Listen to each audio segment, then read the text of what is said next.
Pendakwah Okky Setiana Dewi menjadi sorotan seusai mengunggah video berisi ceramahnya yang dianggap menormalisasi aksi kekerasan dalam rumah tangga atau KDRT. Video tersebut diunggah oleh Okky di akun TikToknya @okkysetianadewi13 pada Rabu 2 Februari. Bahkan tagar KDRT menjadi trending topik di Twitter pada Kamis 3 Februari. Dalam video, pemain sinetron Ketika Cinta Bertasbih ini mulanya menceritakan suatu persoalan rumah tangga pasangan di Jeddah, Arab Saudi. Okky menceritakan kisah pasangan suami istri tersebut berdasarkan kejadian nyata yang menyebut ada seorang perempuan bertengkar dengan suaminya hingga sang suami menampar istri. Tawaran tersebut membuat sang istri menangis hingga matanya sembab. Saat itu, ibu dari perempuan yang menangis itu berkunjung ke kediaman pasangan suami istri tersebut. Sang ibu bertanya kepada anak perempuannya, mengapa matanya sembab. Sang suami kemudian khawatir istrinya akan mengadukan pemukulan tersebut kepada ibunya. Okky kemudian menjelaskan perempuan tersebut ternyata tak mengadukan perbuatan suaminya ke sang ibu. Perempuan itu kemudian mengatakan matanya sembab lantaran rindu kepada kedua orang tuanya. Sang perempuan beralasan baru saja meminta doa dipertemukan dengan kedua orang tuanya. Tangisan tersebut menetes lantaran doanya langsung dikabulkan saat itu juga. Okky mengatakan perempuan tersebut berusaha menutupi perbuatan sang suami meski di depan orang tuanya sendiri. Dalam ceramahnya, Okky kemudian menceritakan sang suami kemudian tersentuh dengan tindakan istrinya. Sang suami merasa ternyuh karena istrinya berusaha menutupi aibnya. Video potongan ceramah tersebut berdurasi 1 menit 43 detik menuai pro kontra di masyarakat. Okky Setiana Dewi dianggap telah menormalisasi KDRT. Menanggapi hal tersebut, peneliti Jaringan Muslim Madani atau JMM Lukman Hakim menyarankan agar Okky lebih berhati-hati dalam penyampaian diksi ceramahnya. Pasalnya pemilihan diksi yang kurang tepat akan menuai polemik di tengah masyarakat. Lukman mengatakan kekerasan dalam rumah tangga bukanlah sebuah aib, melainkan tindakan kriminal.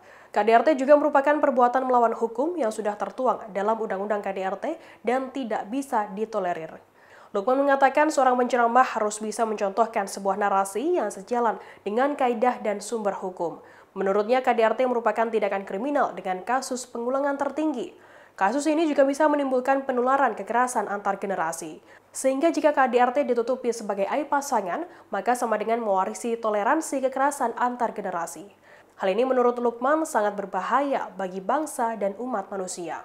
Maka dari itu, JMM meminta Okky Setiana Dewi untuk mengklarifikasi dan meminta maaf kepada publik atas tersebarnya potongan video ceramah kontroversial tersebut.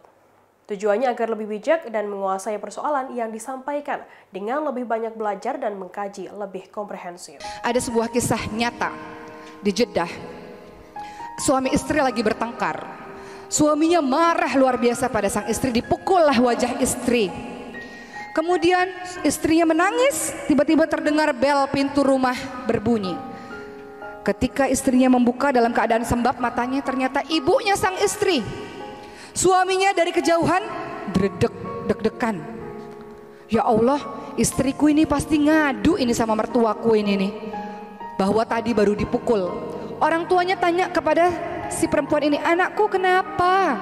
Kok kamu nangis matanya sembab begitu, kenapa? Istrinya mengatakan, ibu, ayah, ya Allah, aku tuh tadi berdoa sama Allah. Aku rindu sama ibu, sama ayah, udah lama gak ketemu. Aku tuh nangis karena aku rindu sama ibu, sama ayah. Taunya Allah langsung menjawab doaku, aku semakin terharu. Jadi aku nangis tuh, aku rindu sama ibu, sama bapak. Bahagia bisa ketemu sama ibu, sama bapak. Suaminya dari kejauhan, ya Allah, nih istri. Padahal bisa loh istrinya ngadu sama orang tuanya itu. Aku baru dipukul, ada KDRT, kekerasan dalam rumah tangga. Suamiku itu kan kalau perempuan kadang-kadang suka lebay ceritanya, nggak sesuai kenyataan, dilebih-lebihkan gitu. Orang kalau lagi marah, lagi sakit hati kan ceritanya suka dilebih-lebihkan biasanya. Tapi sang istri mengatakan, ya Allah Pak Bu, aku tuh nangis karena aku rindu sama bapak sama ibu. Suaminya luluh hatinya, istriku itu Masya Allah menyimpan aibku sendiri, ya Allah luar biasa. Makin sayang dan cintalah suami tersebut. Demikian informasi kali ini, nantikan informasi terbaru lainnya hanya di kanal YouTube Tribun News. Terima kasih sudah nonton. Jangan lupa like, subscribe, dan share ya.